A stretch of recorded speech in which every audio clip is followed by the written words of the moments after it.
All right, let's look at this camera. Leica CL. There seems to be some other version that says in the top it says Leitz. Leitz is the lens camera, the lens that also made tripods, different things. But it said I think Linz, and I think it was Minolta, which is a German company at the time. They were making a lot of really good lenses. But then the same factory was making glass for Nikon, for Canon, for all these different cameras. So it was standard, same material. But anyway, compared to the Leitz lenses and the Zeiss lenses that were really special for the Voigtlander, a German company. Anyway, here it is. It's got the regular lens. You could say a regular angle lens right now. Am I looking at the right thing? Yes, I am. Okay. And if you can read right there, you can see this says 1 to 2/40. I think it has to do with the ratio, but I forget what you should do research about that. But this is a 40 millimeter lens. Now, the thread in the end of the lens is a problem. I don't know whether you should get it, but I don't think you'll find it anyway. This is a rubber hood that is nice to have for the shade, and the only thing that actually protects this very fine coated lens right now. It has a couple of pieces of dust there. You need a very fine lint-free, like one of those microfiber lens cleaning tissues. Keep it really clean and wipe it with a little humidity, like and blow on it and clean it up. Anyway, Summicron. I don't know who makes Summicron, but it's a Wetzlar, so it must be made for the Leica. But a couple of different companies made it that fitted that particular bayonet mount.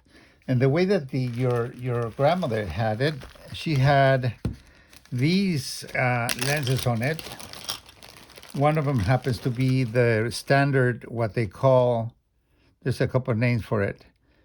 It's called haze lens or UV lens, but it's like haze removal lens or something, which is not really, it doesn't make it any sharper. Actually, it robs sharpness to it. I saw a test where having a glass on it is not necessarily a good thing. Also, it can literally bounce light inside of it. You can get a slight double image if there's a certain kind of light source in front of you that you're looking at.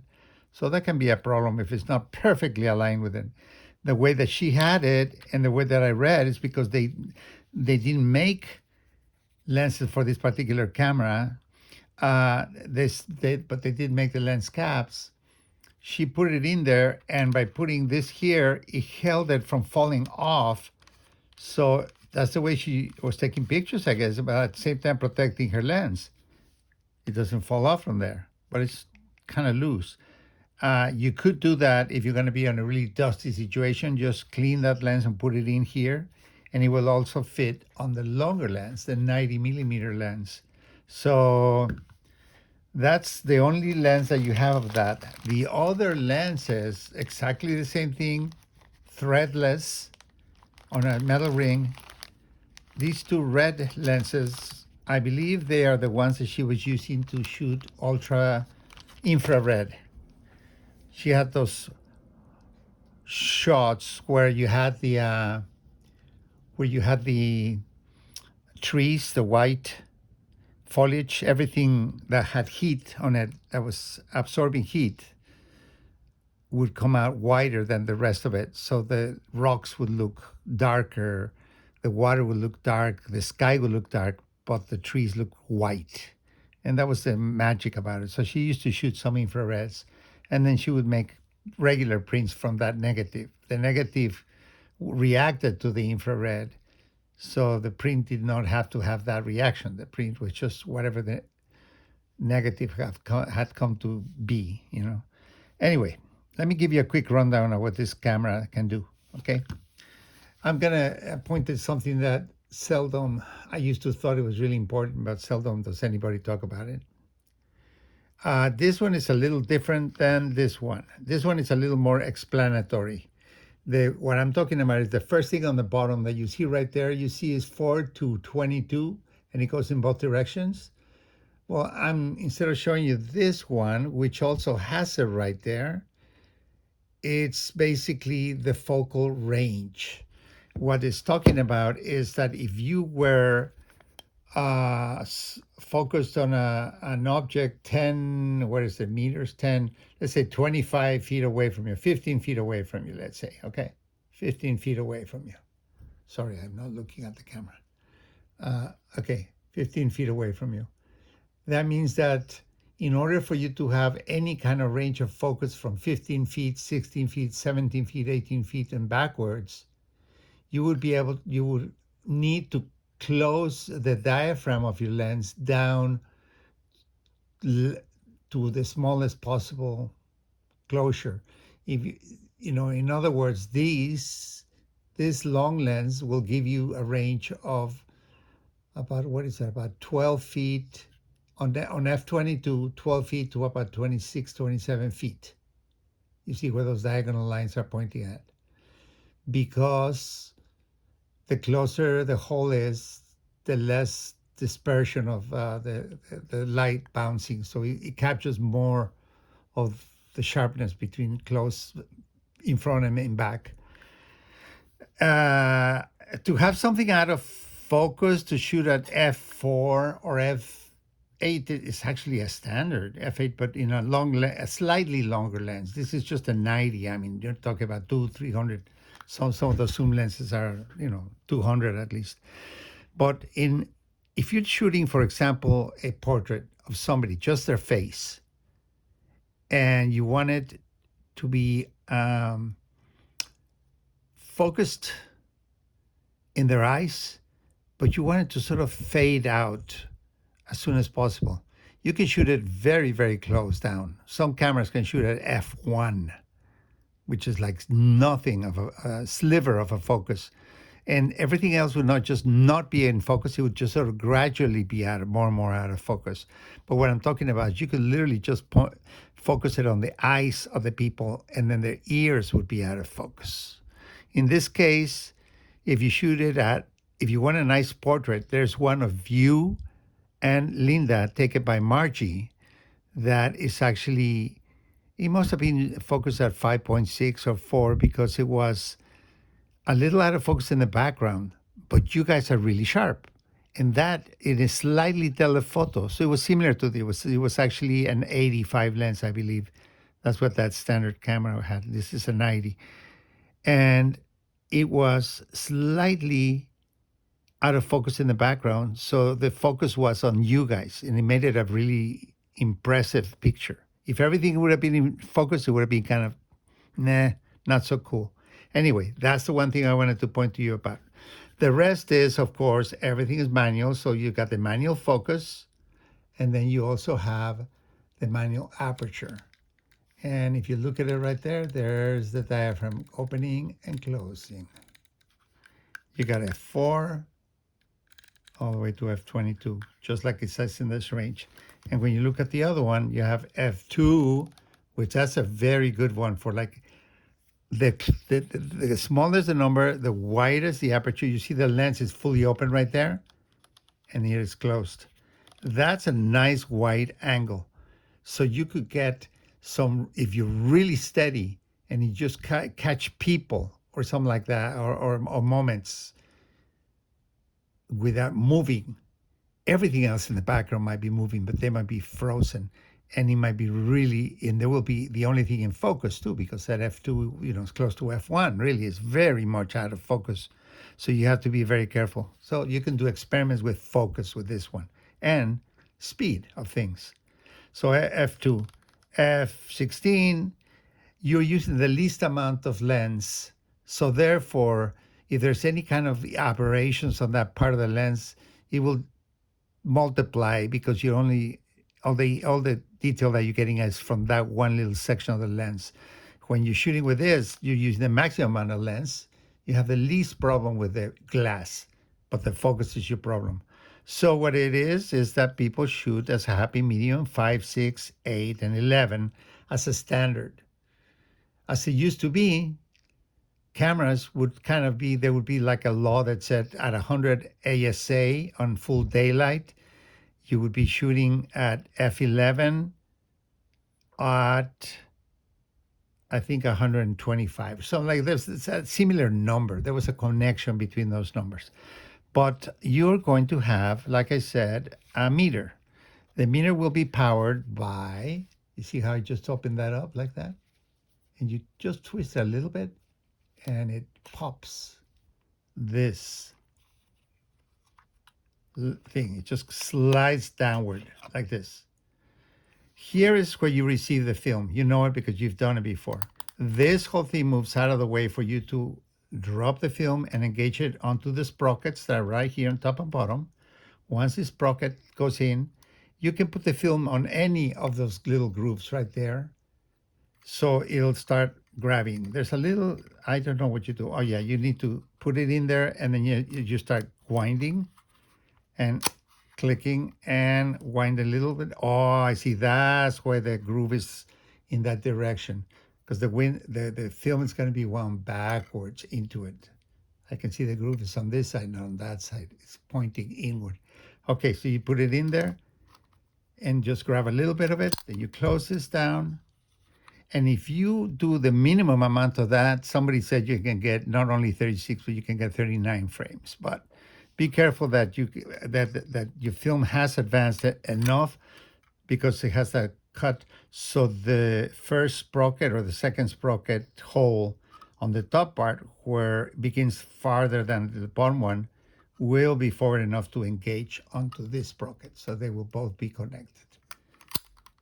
Anyway, this down here, this happens just to simply look like the bottom of your pickup spool, but it happens to have a groove here, and this is the where the battery actually slides in and slides out. So you'll see it sitting right there. And this is painted, so it's not like it's insulated in any way. Oh yeah, there's maybe a little plastic down there in the bottom. I don't know. But I mean, I think it just simply just sits there and it feeds from this polarity to the ring around it. It's at the other polarity. Once you do that, you're going to have a response to your meter. And right now, I'm going to just simply show you that there is some kind of response to the meter.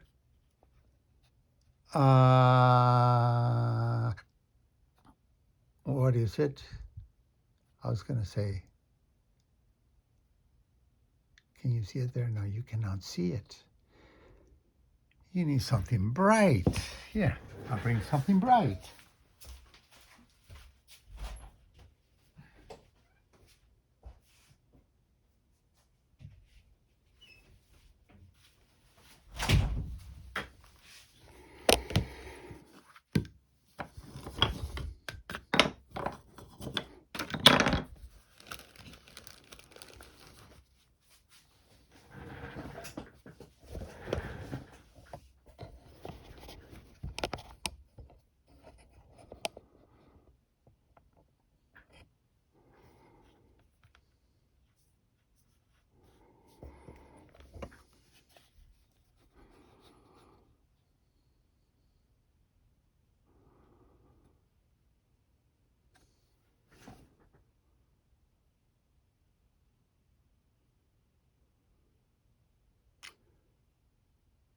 Oh, I need to pull it out. You see that crack? Sadly, there's a crack on the glass there, but it doesn't matter. That's just the viewfinder. No, I can't see it anything, but there's a bar on the right side, and once it's set up, I can't focus. Once it's set up, you will be able to affect the shutter speed and the aperture. Both of them will make the needle come to the middle point. If the needle is in the middle and it shows some red button on the right side, is sort of red pointed, it means that your shutter is that your speed is too low according to it. So it just warns you, that's all. You can do whatever you want. You could have it on a tripod and wouldn't need that. But let me give you the quick rundown anyway. Here it is. The ASA is that little window right there. The DIN It's just simply like saying centigrade and Fahrenheit, okay? It's a same, similar, it's a different range of numbers, but it means exactly the same. How sensitive is the film. So you need to move it with your fingernail and put it onto the number that your ASA is. Once you have that, then the relationship of these numbers, which are the speed of the shutter, will be the correct one to the meter. You have on shutter speed, you have 1,000th of a second, all the way down to half a second. And then you have bulb. And what bulb means that if you put your cable release into it, and here I happen to have a cable release right here that I'm going to send, and you have it on a tripod, you just screw it on like that, and this is, sorry, I wasn't even showing you. Sorry about that. Screw it on like that, and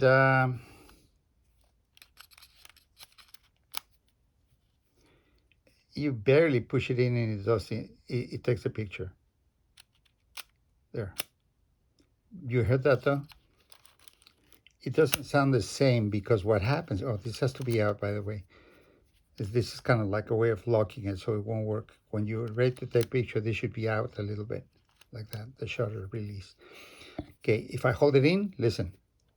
And look at the, oh, you can't see it there, but it's taken and it's still open because bulb is made for you to choose how many seconds you want it on.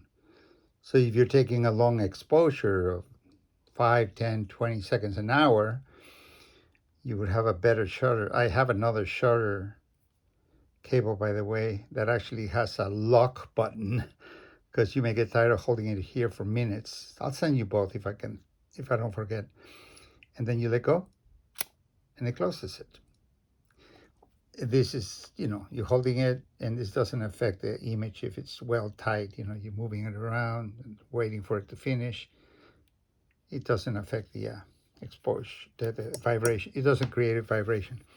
Anyway, that's what that is for. There's no other controls here. It's only the speed, and the other control, other than the focus, I'll show it to you in a second, is the aperture. So you'll see on your meter the combination between aperture and speed. If you have it at one set of speeds, then you have one range of numbers. If you change the speed, you'll have to go to a different range of numbers, right? Depending. If it's a fast speed, you need a wider aperture. If it's a slow speed, you need a closer aperture. And there will be a point where it's too slow for the close aperture if you wanted to like have a portrait, a picture, landscape picture, for example, of water, that you want the river to look like it's smooth because it's a long exposure. You could take it with any camera, but you would need to have a very dense neutral density filter in front of it, which will force the meter to think you'd want to take a long, it would require a lot of time because it was close, it was very dark. So closing it to f11 is a f16 or f22 on the longer lens. It's not enough to give you the to darken it. So sometimes you need to add a neutral density filter, and they make them on all different things. And they even just sell film. So you can buy, the cheapest thing is film that you can, I used to have like a place where I could slide it on my cameras, or you could just simply tape it there. I have a plastic one that I bought for taking the sun for the eclipse. It's just a cardboard with a little piece of plastic in the center. Boom. That's what I used on the eclipse both times. So the other thing is the focus. The focus, like I said, you have a range of focus, but basically in this case, you have this handle here, and you have to do focus back and forth. Now, the one thing that you're gonna find out that I cannot show you here exactly how it works, because when you look through the viewfinder, let me look at it myself. Okay, I have to be really close to see it. You'll see on the photographs of the manual that there is this tiny little, in the center, you can't even see it here. Yeah, it's just a tiny little square in the center. You see that weird little thing there? That is an image that's coming in from this window. So there's two images going on there. There's a ghost image in the middle. And when you move your focus, it knows how far it is because it's calibrated to respond to a particular distance. When they come together, it tells you you are at 16 feet in distance. So in other words, you just look at an image, and because it is a thing that moves sideways, you look for a vertical line. For example, the edge of the bottle, the edge of the paper, the vertical edges on anything that you're looking at. That's where you want to find it. You will not notice any changes on horizontal, of course, because it will be going like this. And you basically just join the two images together. And the one here, of the tiny image, is a tiny ghost image. They're very subtle, so you got to carefully look for it. And you find it, zoom, there it is. You're in focus. That is how you focus this. Cameramen would actually, if they were shooting a scene and they were setting up for a scene, they literally pulled out a tape and they measured from the film plane over to the place where they were shooting at, whether it's a person or a model or something, and they says that's exactly 16 inches, 16 feet. They would actually use a tape measure. This one basically is called a parallax, and it just joins both images, and it's just like your eyes. It says, oh, yeah, that's about 4 feet away. That's about 10 feet away. This is about 25 feet away, depending on the angle of those two. So there you are. Another thing you have to watch out for with this kind of camera is that you're looking at it, you are not looking right at the center, so you're looking a little bit to the upper left. So if you really want to be exacting, just remember that you are not looking exactly at the lens. You may have to tip it down and to the right a little bit if you have to just adjust it just to get it right. Another thing, the horseshoe is for the flash.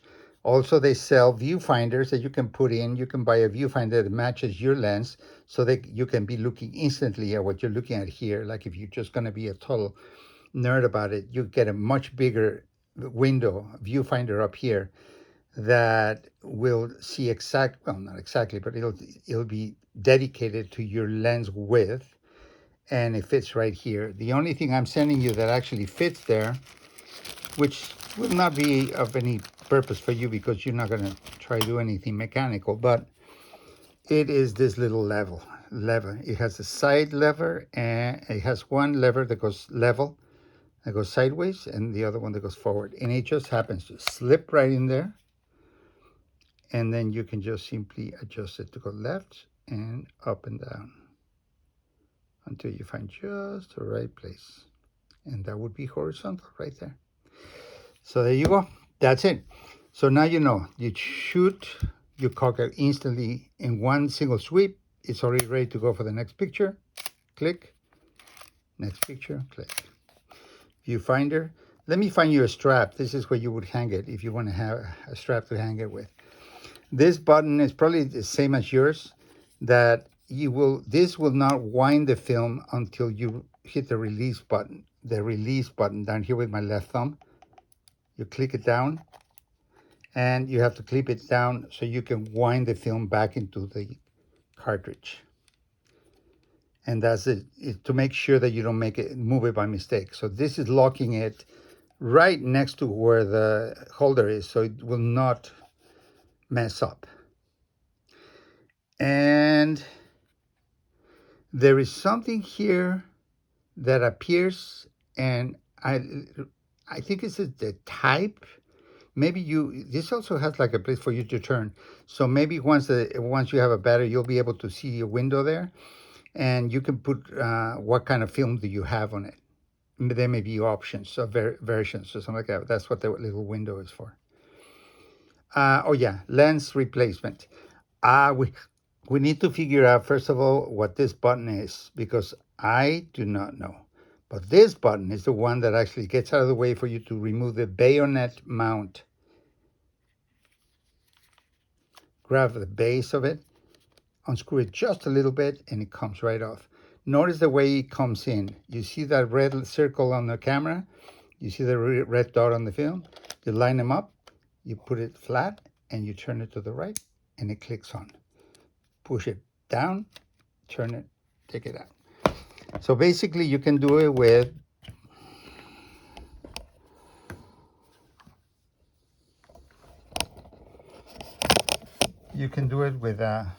this same lens mount, same thing.